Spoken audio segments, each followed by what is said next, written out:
Well, good afternoon, Michiganders. It is Tuesday, May 23rd, 2023, and this is Tuesday with Tom, Michigan's only weekly podcast where we answer your questions about estate planning and estate settlement in Michigan, and we don't send you a bill. As always, I'm your host, Tom Doyle, estate planning attorney, lifelong Michigan resident, and ambassador for all things good in this great state of Michigan. Welcome to today's program. Well, just a brief recap of last episode.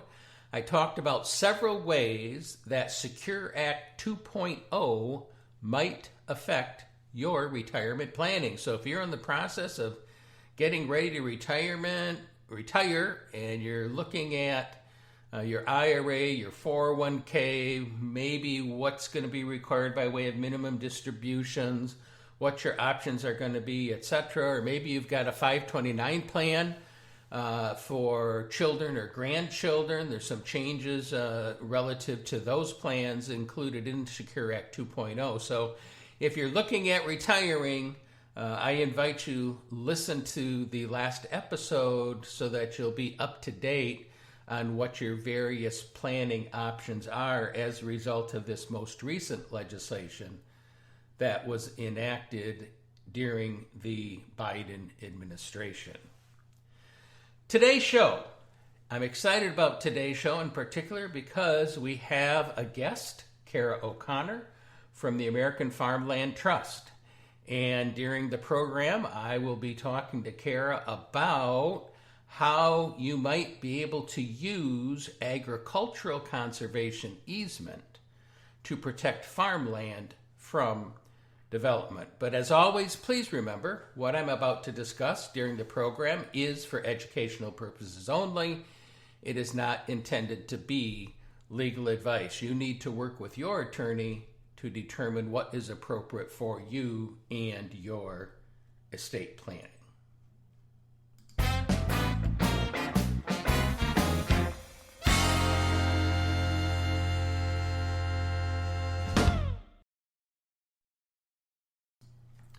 Well, Tara, I want to begin by thanking you for joining me for today's Tuesday with Tom episode. It's a pleasure for me to have you on the program. And I thought a good place for us to begin today would be for you to provide just a brief explanation of what the American Farmland Trust is. American Farmland Trust is a nationwide nonprofit organization that cares deeply about protecting farmland.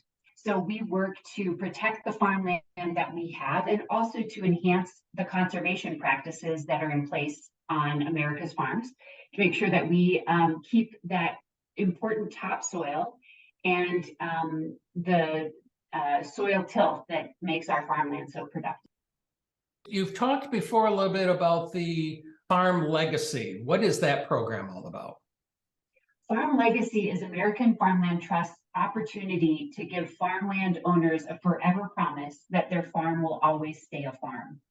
So when landowners are thinking about what's coming next for their farm, they can consider donating the farm to American Farmland Trust in exchange for our assurance that we will protect the land and make sure that it's always in the hands of someone who's farming it. So it kind of raises this question, what folks are a good match for that program? Yeah, it's a great question. It won't be a great fit for lots of people who have a farmland successor in place and already have a plan for selling their farmland or passing it along to a child or a neighbor or next generation owner. But there are lots of people that I talk to on a daily basis who either don't have children, or successors who are interested in farming the land. And they really want to think about ensuring that their legacy of care for the land stays in place for the future.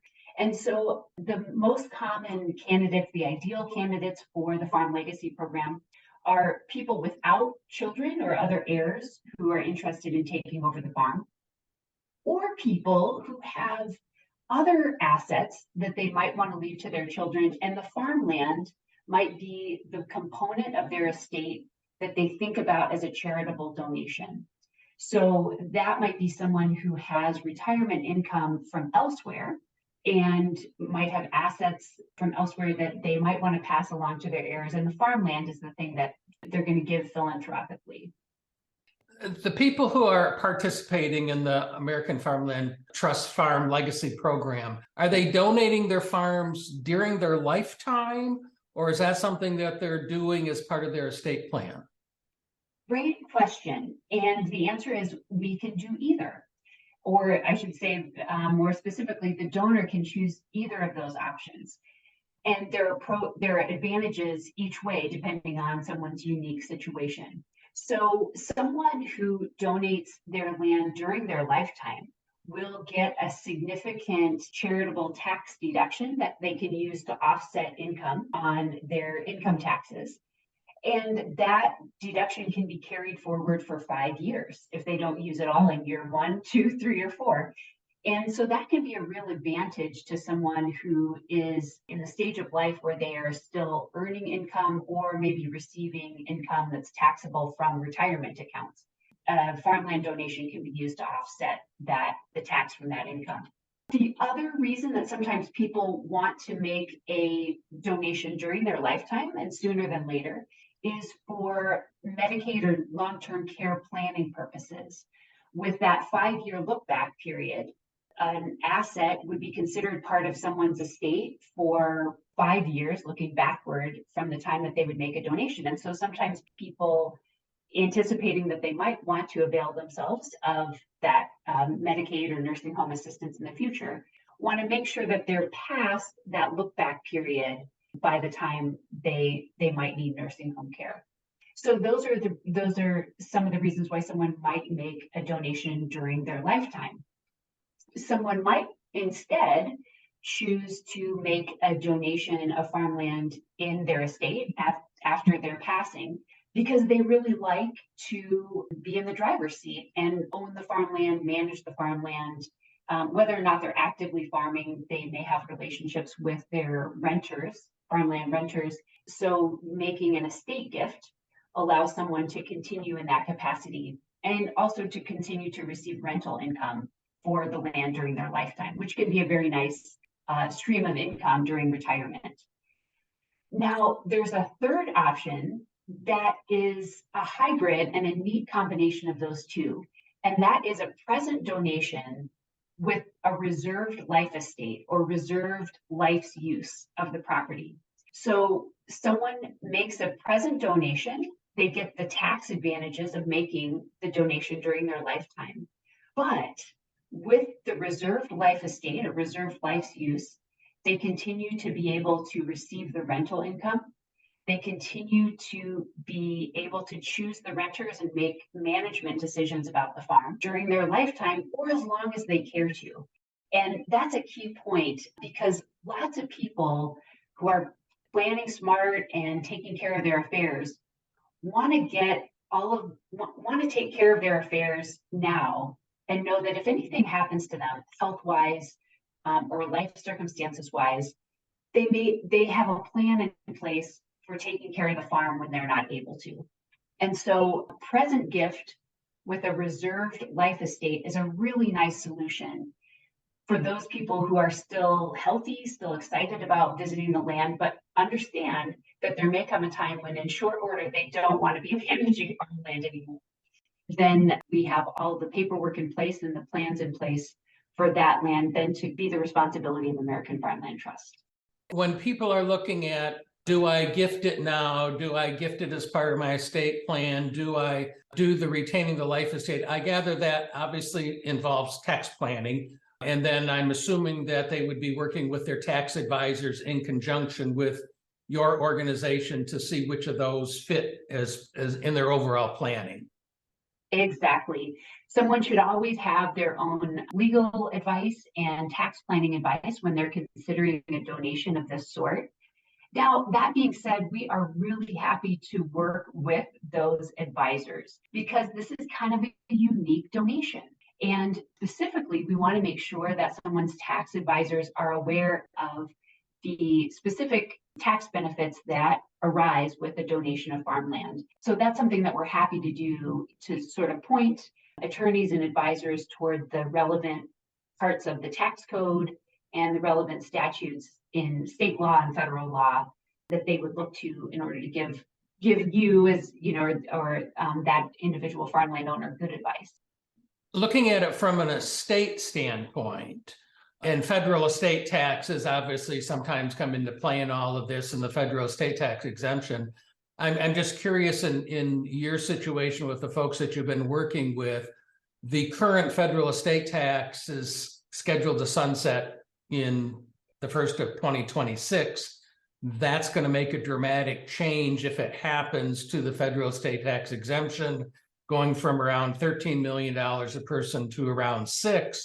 And I know part of our conversation with clients now is to start planning for if that happens, because they can take advantage of the $13 million now for a single person through gifting, and it doesn't impact them if it happened to go down to the 6 in 2026. I'm curious if that's part of the conversation that you're having right now with any of your folks that you're working with about what might be around the corner with federal state taxes. It's definitely a consideration, and that's where getting that advice from your advisor, you know, an individual's advisor, is really important. So that's one of the factors, but I never want to rush people on a decision, because farmland often has such emotional weight in someone's life. It's different than, you know, a savings bond or something like that. Often there are family ties to the land. And so we really want people to make a decision on the timeline that is right for them. That being said, you do want to make decisions so you have the peace of mind. And what I find almost invariably is that when I'm working with someone who decides to make a donation of their farm, and we sign those papers, and American Farmland Trust says, we will always make sure that this stays a farm. And furthermore, we'll incorporate the conservation measures that are important to you. We're going to make sure that the land is farmed well, that it's not abused, that the topsoil isn't going to run off into the stream. When we sign on the dotted line and give that promise, it's like a weight is lifted off of people's shoulders, and they know that their land is secure in the future, even after they're gone. So in that sense, I do encourage people, don't delay. You know, like, let's get that weight off your shoulders so that you can walk into your retirement and your golden years knowing that you've done right by the land. Much of the paperwork, I gather, then you're able to prepare. Then I'm assuming it's working with the tax advisor and the attorney, any tweaks or whatever need to be made, but you basically already have the primary documents. That's right. Yeah, because this is really what we do as American Farmland Trust, is write and enforce agricultural conservation easements. We have a team of attorneys on staff that can tailor those standard documents for the situation that's right for the individual. As I understand it, it's that agricultural conservation easement that's really being used to protect the farm from being turned into, for example, housing development, commercial site, et cetera. That's kind of what that easement is accomplishing, if I've got that understanding correct. Exactly. A lot of people don't realize that there's a way to ensure that farmland stays farmland. And I think it grieves a lot of people to think that their land would be turned into a subdivision or a parking lot or something like that. But a lot of people think, well, I guess there's nothing that I can do beyond my lifetime. And so it is a great delight that I get to tell people, yes, you can use a tool called an agricultural conservation easement to dictate how the land is used, or more importantly, not used in the future. Lots of people are familiar, for example, with a utility easement or selling mineral rights. And an agricultural conservation easement is the same way. So just like if you were to sell your mineral rights beneath the ground, you still have all of the rights to use the land above ground on the surface. And with an agricultural conservation easement, if you separate the right to develop the land, you forego the ability to ever develop that land in the future, but a private landowner still has all of the other rights that are pertinent to land ownership. You still have the right to farm the land, rent it out, sell it, everything. And so in some ways, people feel like, boy, that's not much to give up because I didn't want it developed anyway. So that's the way that we can make that promise. And then American Farmland Trust visits the land every year for as long as in perpetuity, as long as any of us can imagine, to make sure that that promise is being upheld. We're going to be looking after the land forever.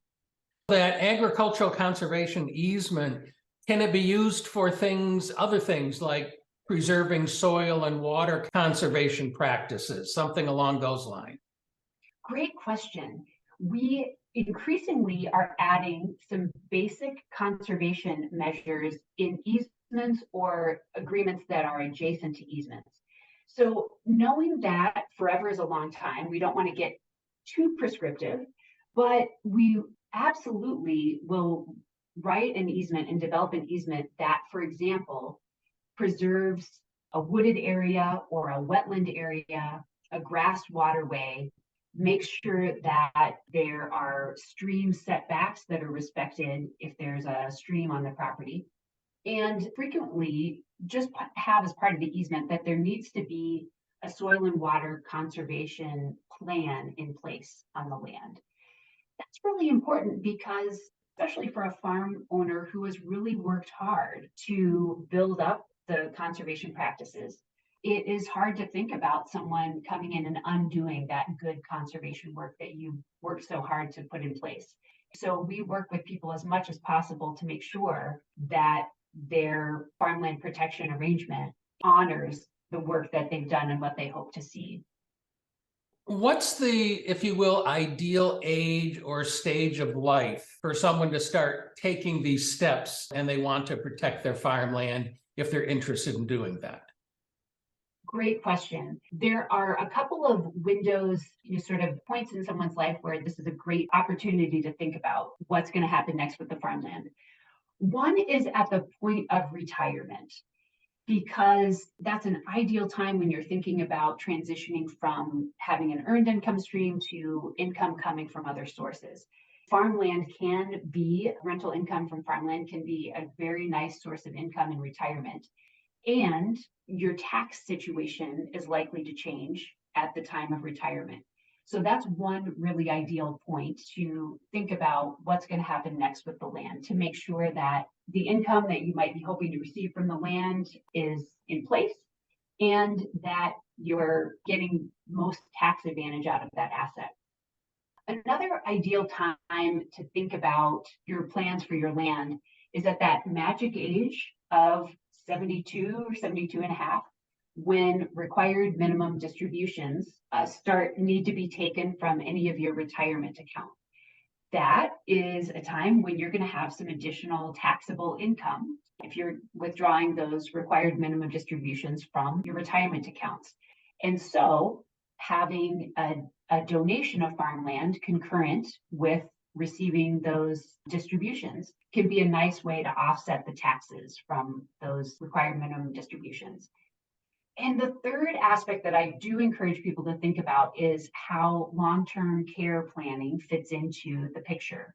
So like we talked about earlier, we want to make sure that any significant donation of this sort is well before you anticipate that you would need long-term care. If your plan for long-term care involves Medicaid or medical assistance, you want to do a significant donation sooner rather than later to get past the 5-year look-back window.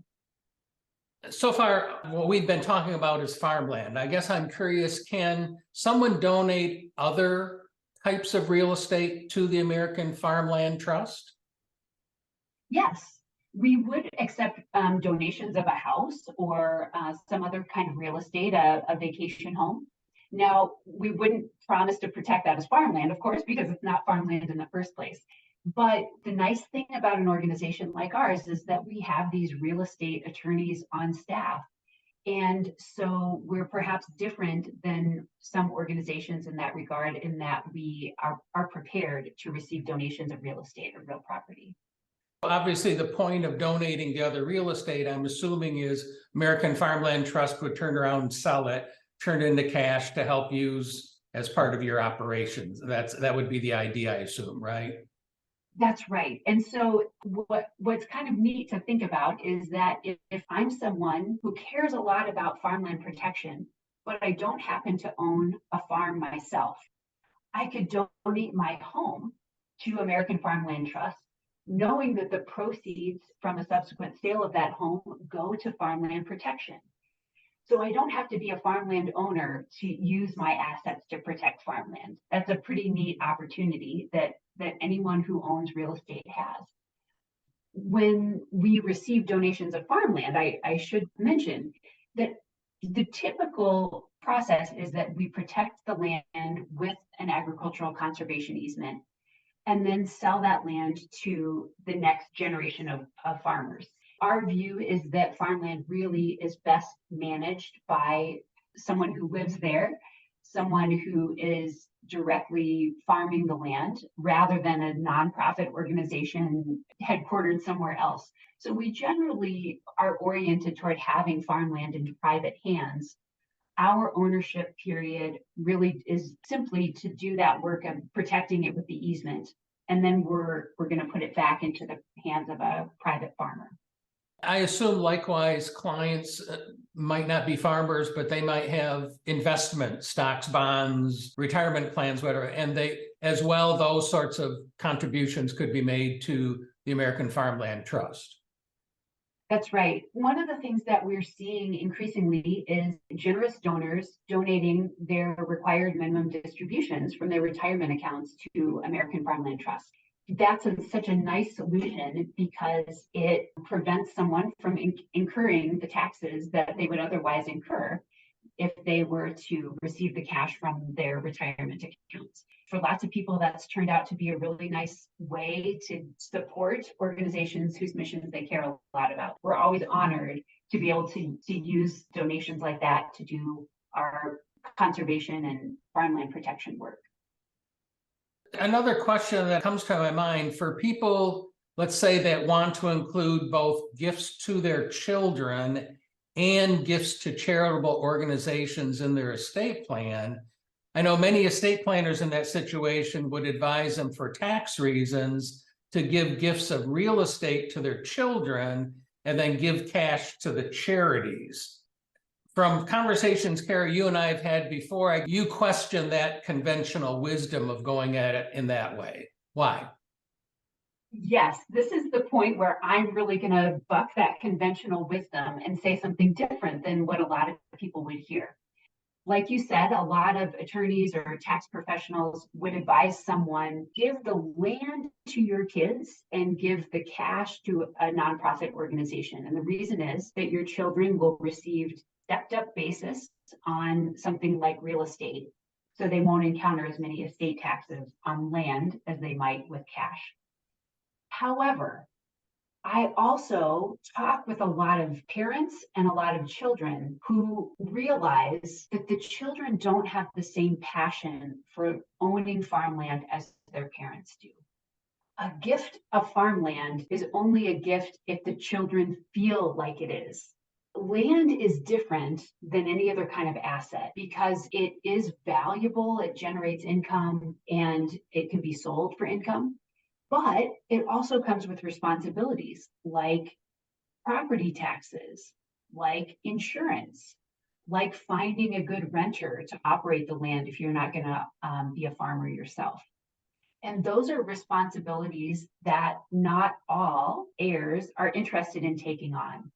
So it may feel more like a gift to have cash without strings attached than to suddenly become an owner of farmland, maybe in a different state than one than a child or an heir is living in.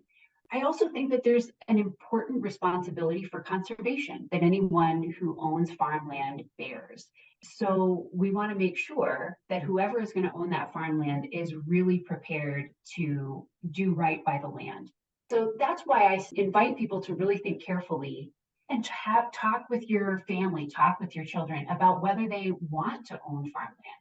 And if not, then think about making the farmland as a charitable donation and some other assets to your heirs that they can use as they wish. The other problem I see it from kind of go along with what they're saying is in the event many clients have multiple children, if you make multiple children owners of the farmland, that also complicates everything because you can now have multiple children who don't have an interest in the farmland who now own it and have to figure out what to do with it. Absolutely. Cash or stock is infinitely divisible between multiple owners. Land is not. And you risk fracturing the farmland and dividing it into parcels that really aren't usable. Or you risk having saddling your heirs with tough conversations about what to do with the land in the event that they don't agree. And that's a very real prospect that, one or two children want to sell, the other one doesn't, and now they're at loggerheads. So that's not the legacy that you want to leave to your heirs. Tara, thanks again for joining us for today's program. Shortly, I will be providing contact information for the American Farmland Trust for any of the listeners who would be interested in having further conversation about what an agricultural conservation easement is and how they might be able to use it to protect their farmland. Tara, thanks again for joining us for today's program. Shortly, I will be providing contact information for the American Farmland Trust for any of the listeners who would be interested in having further conversation about what an agricultural conservation easement is and how they might be able to use it to protect their farmland.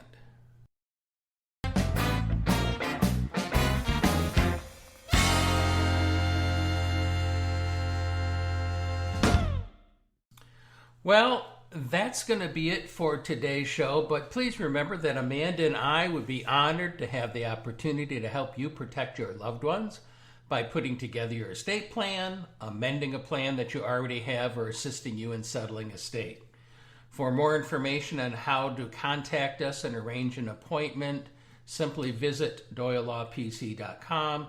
There you will find links that will allow you to set up in-person or virtual consultations.